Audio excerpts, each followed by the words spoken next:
Welcome to another episode of Pels and the Blender. It's your boy A. Davis coming to y'all on this Monday afternoon, Monday evening, ain't even afternoon time no more. On this Monday evening after a Pelicans win, you dig? Um, Exciting times. Pelicans won, not exciting. Well, exciting is the word. Yeah, Pels have won two in a row, two on the road. You know what I mean? Kind of they was on an extended losing streak, so it's nice to get some wins, being able to bounce back off some of the losses that they had, and even when you haven't played some of your best basketball, you start to get some people back. You get Herb Jones back. You got Jose come back and be able to play and contribute right away. And you start to see the team look a little bit better when you have more of the pieces available. That's not to say, whoa, what's good, Lee? Appreciate you for tapping in. I ain't gonna keep y'all too long this evening, man. Just wanted to come get one of these episodes, get this episode in after the win. You know what I'm saying? Because again, man, we don't know if we get many opportunities to celebrate wins. So when you do, it's nice to be able to talk about it from the from a winning aspect as opposed to the constant losing, right? Um, so realistically, what you've been seeing is as the players begin to come back, the team is getting a little bit of continuity. They kind of starting to figure out a little bit of who they are, right? And then you've been able to see in the last two games for sure, you've been able to see them play with bigger lineups, bigger defensive lineups. Whoa, what's up, Jess? Appreciate y'all. Appreciate you tapping in. You able to see the Pels play with a bigger defensive lineup. You know what I mean? They've been playing. Missy has finally been getting more consistent minutes as that big defending the rim, being athletic. We need as much athleticism. Again, man, the team is not really equipped with a bunch of athletes, right? So when you have the athletes that you do have to be able to put them on the court. You saw Jeremiah Fears come off the bench for his second game. You saw Jose, which what that meant is the guard rotation was shortened. Jordan Poole got his first healthy DNP of the season, you know. And honestly, I feel like, and I think we all know it ain't no stretch to say that the writing's kind of on the wall for JP in New Orleans. I feel like it's gonna be one of those short-lived situations, kind of like Bruce Brown to a degree. Just came here, did their job, and it's kind of gonna get out. We had high expectations for JP, but it's just one of them things that's not gonna work out. I'm not about to sit here and crucify JP or anything like that. I still think JP is a good player. It just didn't work out. And hopefully we're able to go ahead and make a deal that allows JP to get an opportunity to go somewhere else and play. But we're gonna talk about the players that did play. So I kind of want to start. Obviously, you can start with, and I don't know if you want kind of call it the big three, but let's start with the players that are kind of like the untouchables, right? Zion's an untouchable. Herb, they say, is an untouchable. Trey is an untouchable. One of those threes, quote unquote, untouchable. Um, I think they did what they're supposed to do. When you are the best players on the team, you have to come and produce on the road or at home. The team goes as y'all go. So, and sometimes it don't always look good in the stats because the other night, Trey had 32. Sadiq, who I didn't include in that, had 36, and Z had what did Z have the other night? Like 24 or something like that. I'm not sure. 26, something like that. But they had been playing a certain type of way with a certain kind of intensity that allow for all the others to be able to get into a good rhythm. You have to be able to do that as the best player on the team, right? Or the best players on the team. Like the team is gonna go as you guys go. Like when the team was having like some rough stretches, those are the guys that you need to be able to rely on, and it allows for the other players like Eves to have the kind of games that Eves has. Just simplify his role, play defense, get rebounds, run the floor, and it makes your role players like look significantly better, right? Also, another thing that they're doing, like with the team being healthier and Jeremiah Fears being able to go back to the bench, right? It allows for you to play Sadiq Bey in a more like a veteran player, a more defensive player. Like it shores up some of the liabilities that you had everybody out there trying to cover for when you're playing the rookies, playing both rookies extended minutes or playing them in some of the tougher matchups, right? So I just think they did a good job with everybody being healthy, being able to play a style of basketball that fits what the roster technically is. And realistically, over the last couple of seasons, this is the style that they've been playing. They played, bigger lineups. They haven't really had a point guard in the last, like in any of their more successful seasons. They haven't really played a point guard. So it's probably like more convenient for them, or more natural at least for them, to play lineups that have Sadiq Bey, Herb Jones, Trey Murphy, Zion, and Queen. And then when Queen is out, Queen only plays 17 minutes. You get 38 minutes of Eve Measy being able to be athletic, run the floor, do some of the things. And you let Eve Measy get into a rhythm finally. Whoa, what's good, Liam? Appreciate you, dog. Like, this is the big thing with this particular team. One, and everybody kind of noticed it early, is that they were trying to do things that didn't really fit the style. And then sometimes you have to, it's trial and error. You kind of got to figure it out. Maybe that's part of trying to figure out the identity, them trying to figure out exactly what the style is going to be, what kind of like what intensity they're going to be playing with, like exactly just trying to put them in a situation to figure out what it is that fits the roster best.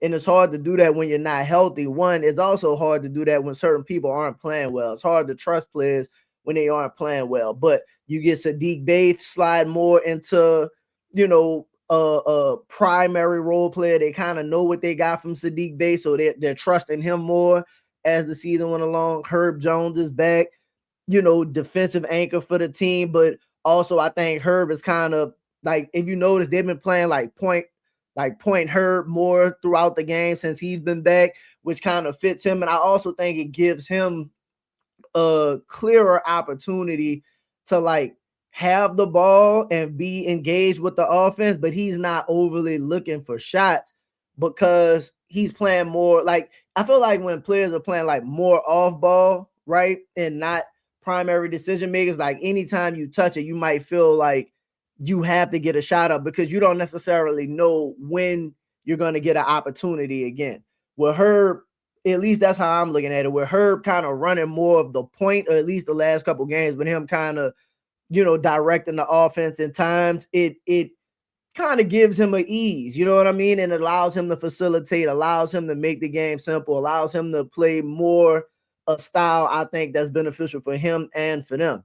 You saw them take Z and put Z on the ball when they got Wemby on him, and he just dominated the matchup with Wemby. And if you go back and look, like over time, like Z plays really, really well, like against Wemby almost every time you see him play. He's got a couple games, like he got the game winner in San Antonio a couple years ago. Realistically, he hit the jumper at home in the second game of the season that would have won the game. You know what I mean? If we would have been able to hold on defensively. In this particular game, you saw him just constantly attacking Wemby off the dribble and whatnot, and the Spurs didn't really have any answers for that. So with that being said, it's just kind of like, that's what you expect to see from your best players. You got to win matchups, and sometimes your matchups are going to be tough, but you have to find that matchup and find different ways to exploit it. And I think they did a really good job of that in that game. You saw Trey Murphy down the stretch make some big plays, hit some big shots. Everybody just really contributed. Herb made some big plays, hit some big shots. They had times in the second half when the Spurs locked in. We gave up the basketball is a game of runs. They gave up that 20, damn near 20-point lead, right? The Spurs come back, take the lead, and it just felt like, hey, typical Pelicans basketball, we gonna blow this one again. But they were able to once they got their start, not their starters necessarily, because Measy didn't start, but once they got their rotation that they chose to close with back into the game, they were able to lock down. And I like the fact that they were able to get control of the game, doing what they did to gain control in the first place. Sometimes you see them like get too far away from what it is that's working, and they struggle to kind of find the rhythm again. This particular game, thankfully, they was able to gain that rhythm, you know what I mean, and then kind of turn it around and be able to close this game, which is what you want to see. That's some of the things they were struggling with. They still have have issues holding leads, but this particular game they were able to retake the lead and close the game. Any opportunity you get to see that, that's kind of what you want to see it, especially from the players that you saw it from. I think Jeremiah Fizz, again, man, coming off the bench, we kind of got to recalibrate what it is that we're used to seeing from him, because he's been playing as a starter for so long, but he came off the bench and gave you some production off the bench. That's really all you want. He played 16 minutes, had 8 points. What else did he have? 8 points, no assists, nothing. 8 points, 3 rebounds in 16 minutes. That's fine. That's fine. Like, he needs to get back to finding his game and stuff like that. Like, being able to have him come off the bench and give you something, that's going to be a really big help. Jose came off the bench with another 6 points, hit a couple threes. You know what I mean? Like, if off your bench, you got, 14 points? 14 points from the both of them off your bench. Hey, you could live with it. So as of right now, like, it's solid, especially if your starters and your big three are going to provide you the offensive punch that they're providing with them scoring 24, 17. You know what I mean? Just being solid. And that's pretty much where we go with the starting lineup and stuff like that. The news, as far as I guess we could just kind of finish up with the game. Eves, a lot of people had Eves as like the player of the game. Eves played 38 minutes. Played really, really well, man. Really, really well. Had 10 points and 14 boards. Was really active on the defensive side, running the floor, which is why you see some when Eves gets these kinds of opportunities. This is why people don't really want to trade Eves, right? Like, when you see the things that he could do, it's kind of like when he's put in a good position, I guess you could say, and is allowed to just play his role. You can see like some of the potential that you have with Eves, right? So I understand like the pushback from some people when they're like, man, I don't really want to move Eves. But at the same time, sometimes you gotta sell high, man. Sometimes you still gotta take chances. That's the only thing that, like, kind of with the fan base a little bit that I kind of want to give a little pushback on, is that, like, your players, some of the players are going to have good games, right? And some of the players are like, to be an NBA player, you have to be talented at least to make it to the NBA, right? So you can have moments, and you can have games, and you can even have stretches, right? You can have stretches where you're playing really, really well in the situational and stuff like that. But you still have to look at the complete roster construction and how do these players fit and what it is that you're trying to do with each player. Like, as much as I like Eves, you still have Derek Queen, right? And you still got Z. Is Eves gonna play 38 minutes a night? Is Eves gonna even start? Are they gonna make the decision to say, after what they gave up for DQ, like, hey man, Eves just playing like too well, we gonna put DQ on the bench? So, like, I don't really see that. So if you think about it, sometimes you just, like, while Eve's value is up, sometimes you got to maximize, right? And that's not to say that you can't maybe find a way to keep Eves or something like that. I guess it depends on what the market is out there and what, like, certain trades look like. But you still have to, again, develop an identity for the team and see what it is you need and what it is you're trying to move forward with. It seems to me that when the wings are healthy, right, when they have more wings available to play, the team plays better. And that's not to say that Eves hasn't contributed, don't get me wrong, but it wasn't really, like, Eves has been playing for a while now. Wherever JB hadn't been playing them extended minutes or whatever the situation is, that's for another conversation. But you see, when Sadiq Bey comes back, when Trey Murphy is back, when Zion is back, like, when you have multiple wings, Peavy had been playing some minutes. When you got size and wings and scoring from the wing position, that's when everything kind of falls in line for this team. And that's when they look like their best selves, when they're switchable from that aspect of it. So with that being the case, it's like, yeah, I like Eves, don't get me wrong, but I'm not about to overreact to Eves having a good game or a good run. I do think Eves is a decent player and has like high potential, but I'll still trade Eves as. Like you can trade almost anybody off the team, but I'm just saying Eves next, like, can you play Eves and Queen for the next however long? If not, you need to find a center that's more fitting for what it is you're trying to do. And that's even with Eves having like a really good game and being really impactful. Do I want to give Eves up? No. But depending on what's out there, we'll see. Also, the reports come out today that like the conflicting reports, I guess. You got Scoop B talking about the Pelicans and Memphis have had preliminary discussions, and then you got Mark Stein them coming out and said there's nothing being discussed or anything like that. At the end of the day, dog, what we do know is that Ja has been reported that Ja is most likely going to get traded. And I think it would be a disservice for the Pelicans to not look into whatever it is or make an initial offer or whatever to see what it would take to get Ja Morant on the team. Right? I think, and then a lot of people have been having the questions about Ja, like, this obviously he hasn't played games, and like he's played less games than Zion over the last couple seasons. So that's extremely concerning for people. Ja got a lot of the off-court issues and stuff like that. But I'm gonna be honest, bro. Like as a dude that's been a fan of this team and knows how hard it is for the Pelicans to acquire high-end talent, I'm all about going get the high-end risky talent. I'm sorry. Like I just am, even if they say on like somewhat of a decline. Like, because if you look at the numbers, everybody say Ja's numbers have been declining and he's not the same athlete and stuff like that. I feel like all of that is very situational, in my opinion. Like, I could run through it because I was talking to my partner Mike earlier. Mike always liked to say I like making excuses for a lot of the players because, like, Ja over the last couple seasons, right? A lot of this is self-inflicted. Don't get me wrong. But it's like Ja's numbers been declining the last 3 seasons. It's like, okay, well, he had the extended suspension with the repeated gun videos and stuff like that. Again, man, you got to remember Ja at this time is like 21, 22 years old, right?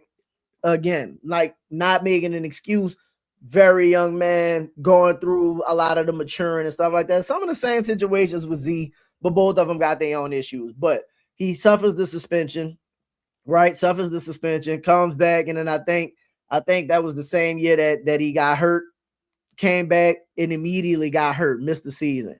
And if I'm not mistaken, that particular season, Memphis was not really good, right? I think that was that was 2 years ago.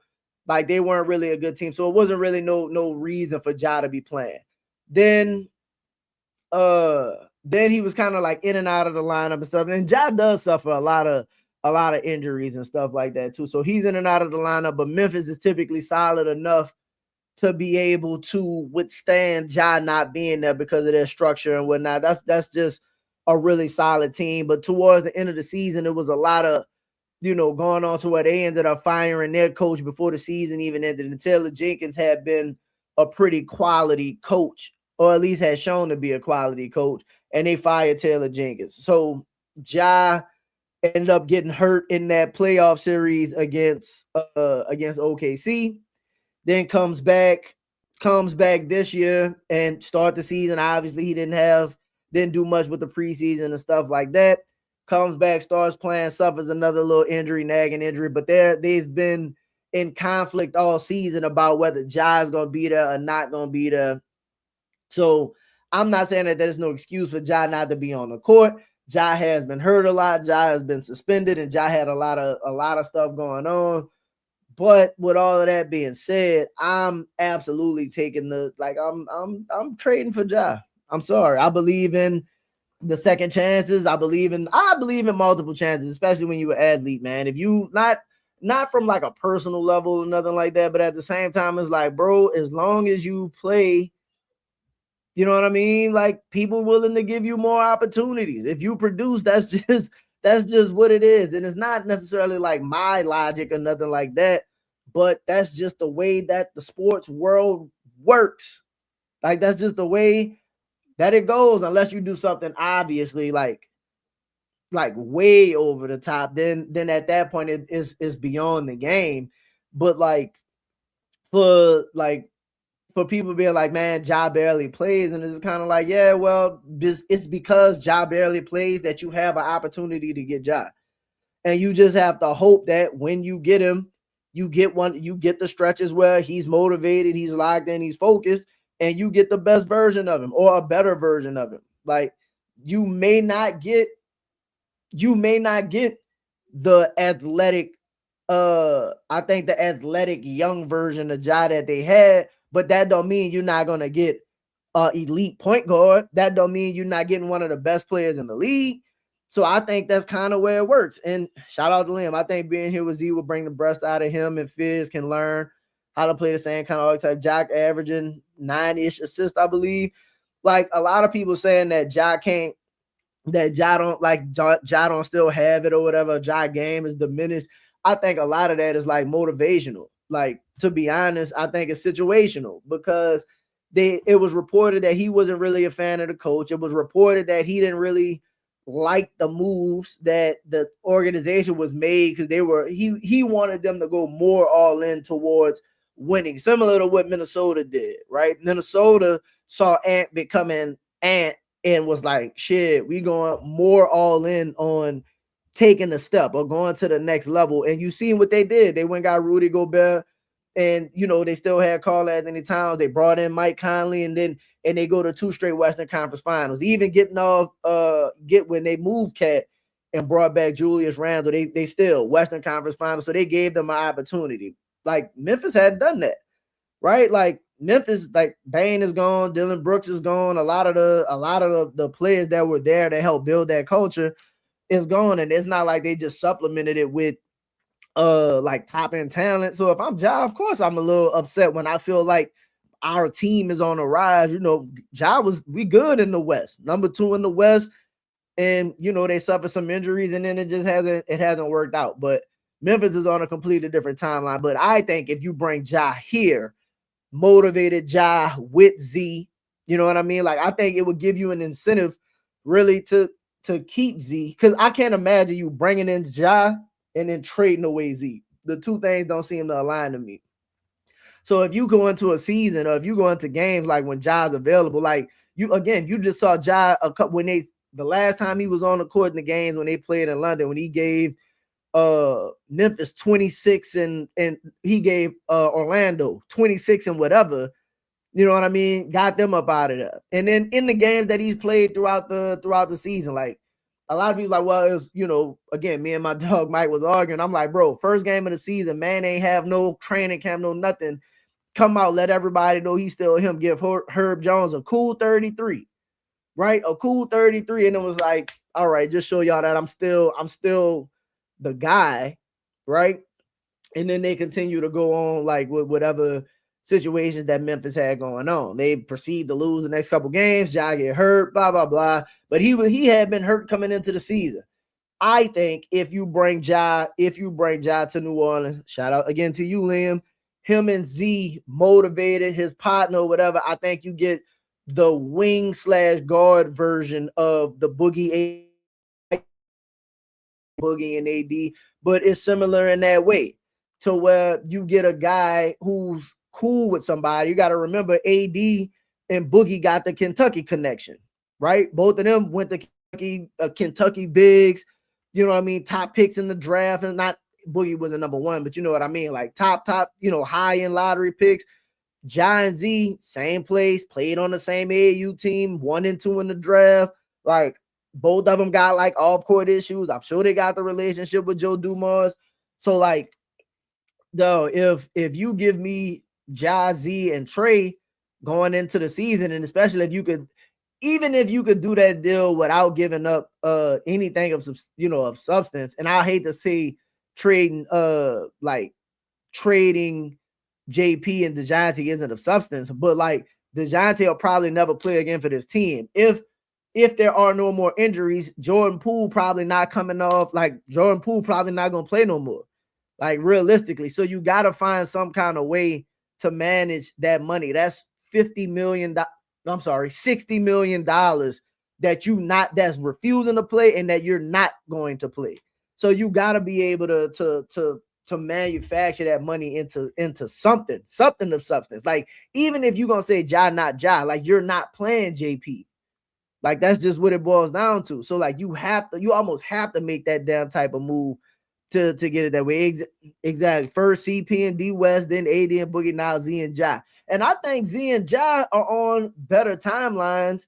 Well, not necessarily than CP and D West, but AD and Boogie, like Boogie had what Boogie was looking for his deal, right? Like Boogie came, he had two years left on his deal. If Ja comes over, Ja have 3, Z still have 3. So you really have more time with them. And then if you decide if it works out and you decide to extend them or whatever the situation may be, you really could have a situation.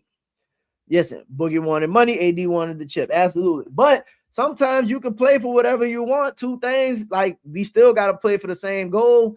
Boogie wanted money, but he was out there giving you 40 and 20 type numbers. Like Ja, best believe come next season,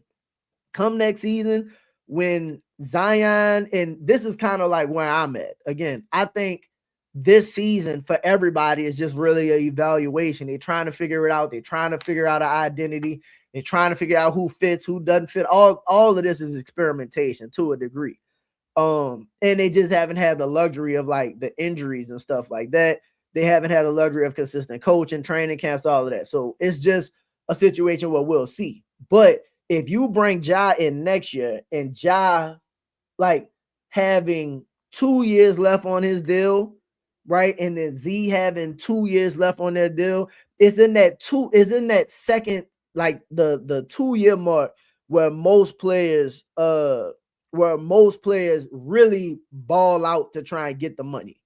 Like realistically, that's when you see what a player is made of, because going into the last season is more so like you're pretty much an expiring nobody unless you like a star come like Jalen Brunson or something like that, Luka, something like that, like one of those top end players, then you'll get an extension. But other than that, when you get into that last year deal, bro, you got to be in a really, like, it's really tough for, like, for example, BI had to find a really specific situation for BI to get his money, right? Like it had to be a very unique situation for BI to get his money, because if you hit the market and nobody thinks you're worth it, like you see players' money's just declining rapidly over over the new CBA and whatnot.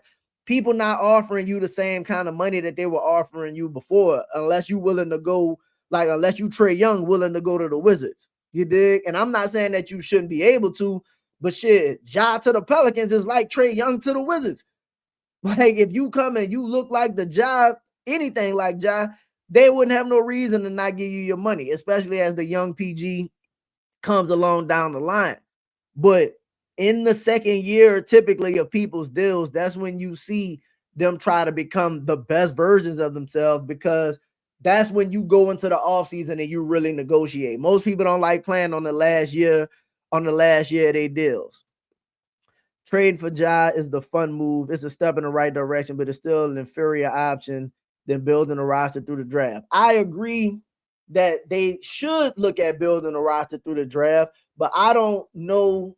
I ain't gonna say I don't know. I firmly believe that this team and this ownership are not gonna go that route, and not in a blow it up, acquire assets kind of way. I think they're gonna look at it like whatever assets they have is what it is they're gonna use. Like if Milwaukee just so happens to trade Giannis and be bad, and that pick turns into something, then they'll, like, next year, not next year's pick, the 27 pick. If the 27 pick turns into something, then okay, like we'll use that to supplement whatever it is that we have. Like I think they're going to draft based off whatever they have moving forward. But I don't think that they're going to go the route of completely blowing it up and then just like being bad and then acquiring draft picks and just hoping to rebuild through the draft. I just can't see this team.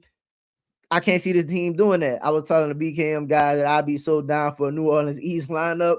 Ja Fish, Trey, and Z. Bruh, like, you'll be able to play it. It's gonna be fun. They're gonna have moments and stuff like that. And I really believe just food, guns, women, and crash outs. I mean, respectfully, is that not a lot of like like in the most respectful way possible? Is that not like what's going on in our city anyway? It's a lot of that anyway. They gonna told like the city bro. Listen, this city loves Ja Morant. Like he already comes here a lot. He's at the high schools. He goes to LSU. Like he is already like, I don't want to say like a fixture in the city or nothing like that, but he more so than Z, anybody else on this team, like the city would gravitate to Ja Morant. The kids would gravitate to Ja Morant. And like, I just think you would get a different kind, like you would get that younger fan base for sure, like coming back to the Smoothie King Center if you went traded and got Ja Morant. And if Fears continues to develop, that's another one between Ja and Fears and like the style that they play. I think it's going to be an exciting brand of basketball. I totally agree, but I was looking at it from the perspective of being exciting, having that bump this year to negate the Atlanta pick while still being bad enough to get the 27 pick. So this is the thing, and I don't know. This is where I am as far as like how good or bad they're going to be next season, right? Obviously, the roster matters. How the roster matters, health matters, all of that matters. More than anything, in my opinion, like whoever you hire as the coach matters. Like the coaching and the leadership, like to me, almost as important as any roster move they can make is who are they hiring to lead the troops? Like Joe Dumars and Troy Weaver gonna do whatever they're gonna do as far as like the roster and putting it together and stuff like that. But who is out there long term, right? Because I'm assuming whoever the next coach is, whoever gets this next job is probably gonna get like a 4 to 5 year deal, right?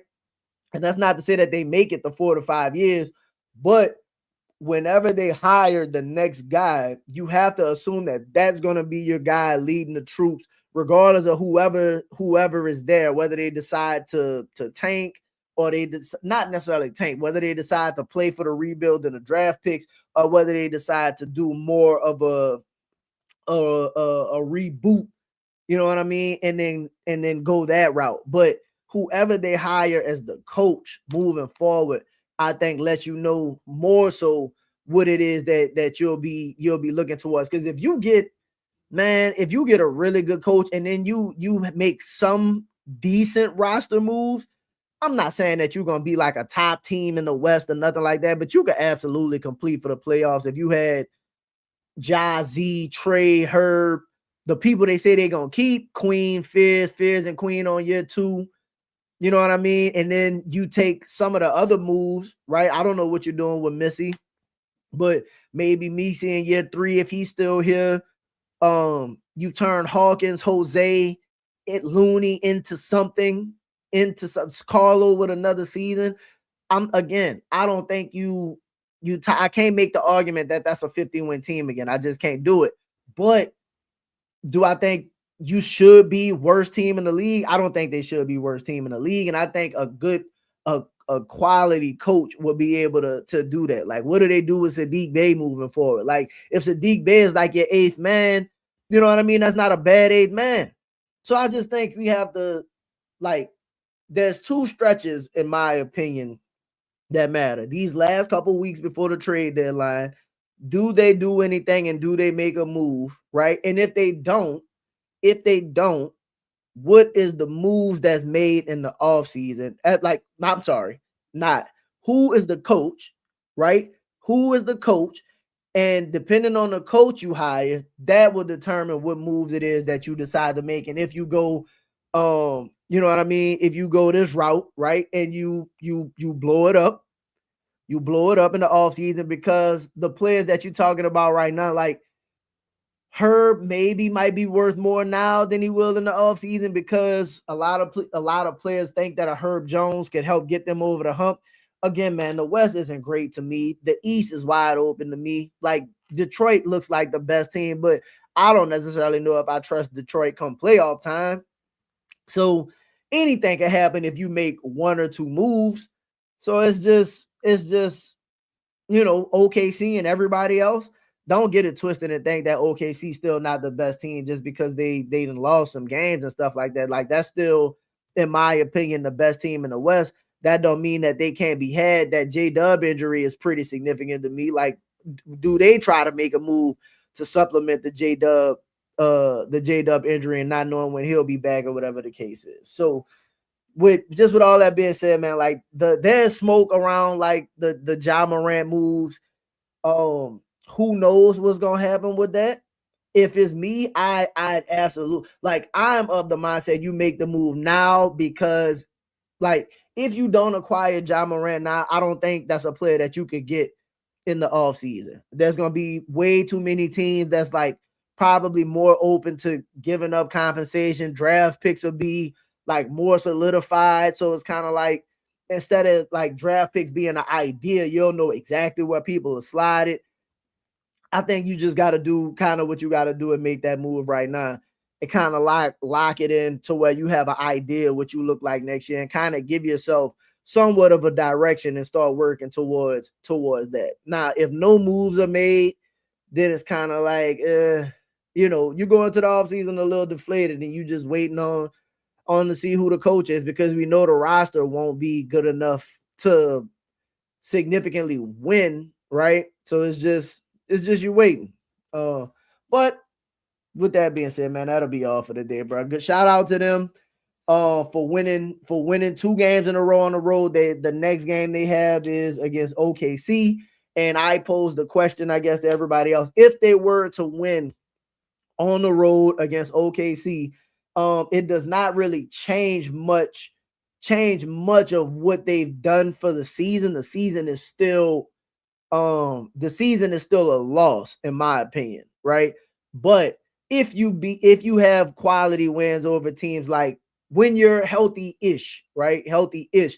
You got wins over the Rockets. You got a win over the Spurs. You've been competitive with the Spurs all season. You should have beat them 2 or 3 times. There's a lot of games that they lost that this team should have beat multiple times. They should have beat Dallas all damn near each time they played them. They should have at least 2 wins over Memphis right now.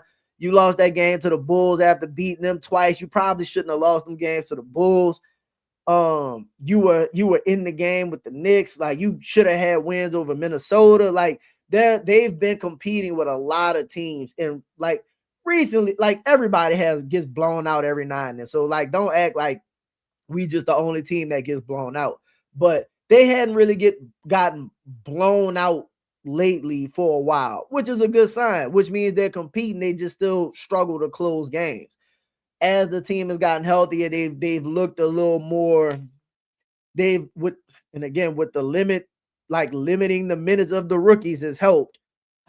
Obviously, you know what I mean. That's a conversation in the episode that we're gonna have to do for sure, because like, again, they're rookies, and a lot of people put a lot on the rookies, but we're gonna really have to take a look at like Derek Queen and Jeremiah Fizz moving forward, because again, man, they should not be held to, like, they shouldn't have so much responsibility on them as far as like winning and losing, especially when the team is saying that it's trying to win. So shout out to Borrego for like limiting Queen's minutes to 17 when you had Yves Missi playing as well as he was playing. Like, the rookies right now should be supplemental pieces. They shouldn't be, like, unless they really got it going or something like that. No, like, you can't be having Derek Queen looking off players and shit like that. Like, you can't have Fizz looking off players. You got to put them in a role that allows them to complement the team and move forward that way. But if this team were to get a win in their next game over OKC,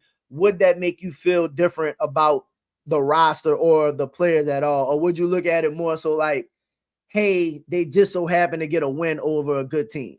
Like a one-off, or is it something that you look at and say, see, look, you were able to beat the Rockets, you were able to beat the Spurs, you were able to beat OKC, you know what I mean? Like, this is what this team is capable of. Can we like bottle that up and extrapolate it over like a extended run?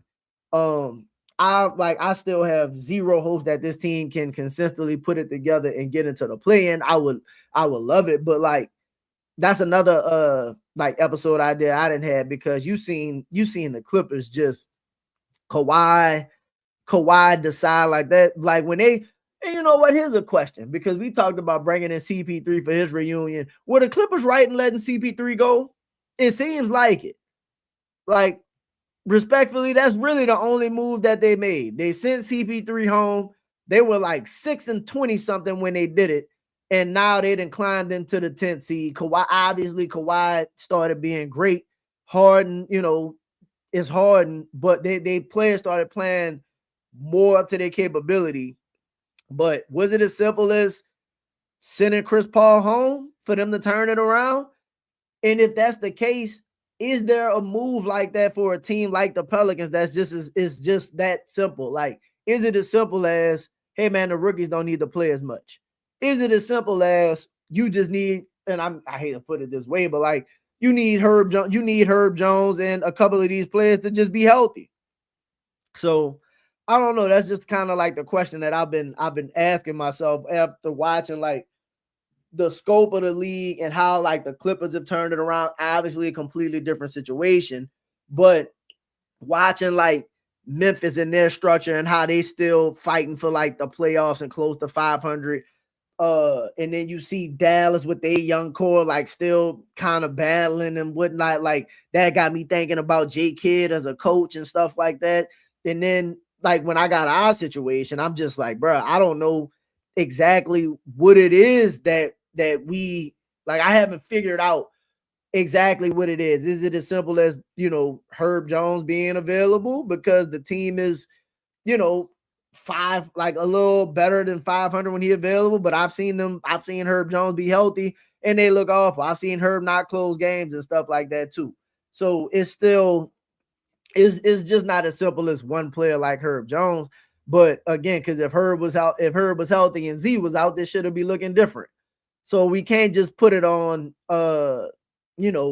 when Herb is healthy, the team is this. Like it's just bigger than that. I like you've been seeing that floating around. It's like, yeah, if Herb healthy, but shit, Trey and Z don't play, I guarantee you that record look different. So this season is just a lot of learning, a lot of information gathering, I guess. And ideally, the one thing that we do gather is the coach is going to be as important as any roster move. But if you got an opportunity, also not but, so in addition to, if you got an opportunity to add a player that you likely wouldn't be able to add in Ja Morant, you absolutely, in my opinion, have to make that type of move. I think you have to make that type of move if you're looking to compete moving forward. If you're going the route of I'm gonna be bad, then it's different. So with that being said, man, I appreciate everybody for tapping in. Hit the like button, share the stream. You know what I mean? Thursday we back. When do the Pels play again? Thursday we back for the fan line episode with me and Cheddar Chaz. Make sure y'all tap in for that. Those are fun, man. I ain't gonna lie. Those are fun. Being able to have everybody. They play tomorrow. They play tomorrow night. Pels play the Thunder tomorrow in OKC. But tap in for the fan line episode, man. We love having y'all on the show, being able to give y'all opinions and thoughts and whatnot, being able to engage and communicate. So be looking out for that. We'll probably get I might do another episode depending on what we got going on with this game, maybe Wednesday or something like that. But with that being said, this is it for me, man. Pels in the Blend. I'm May Davis. Appreciate y'all. Y'all be safe. Be safe out there in that cold weather if you're here in the city. You know what I'm saying? It's supposed to be cold today and tomorrow. Y'all bundle up. Stay safe. For that, that's me. I'm out. Peace.